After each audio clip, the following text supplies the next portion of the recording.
Hello, Balukabashi. Thank you.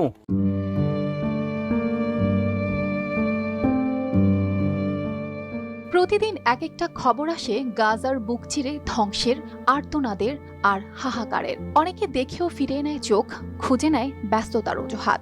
কিন্তু যেটা করার জন্য দরকার হয় একটুখানি বড় হৃদয়। সেই উদার কলিজাটাই দেখিয়েছে ময়মনসিংহের ভালুকাবাসী। তারা পারেনি আর গাজাবাসীর কান্না সহ্য করে চুপ থাকতে। তাই তো হাজার মাইল দূরের সেই রক্তাক্ত ভূখণ্ডে পাঠিয়ে দিয়েছে ভালোবাসা, পাঠিয়ে দিয়েছে মানবিক সহায়তা। السلام عليكم ورحمة الله وبركاته. اليوم وصلنا تبرعات من اخواننا في بنغلاديش. ثانك يو برادر عاشق وجزاكم الله كل خير وان شاء الله كل في ميزان حسناتكم. ভালুকার তরুণ ফ্রিল্যান্সার আশিকের ইনস্টাগ্রামে পরিচয় হয় গাজার খান ইউনুস এলাকার এক স্বেচ্ছাসেবক আব্দুল্লাহর সঙ্গে। প্রথমে অল্প কিছু টাকা পাঠিয়ে নিশ্চিত হন যে সেটি সত্যিই পৌঁছেছে ক্ষতিগ্রস্তদের হাতে। আব্দুল্লাহ তাকে ভিডিও কলে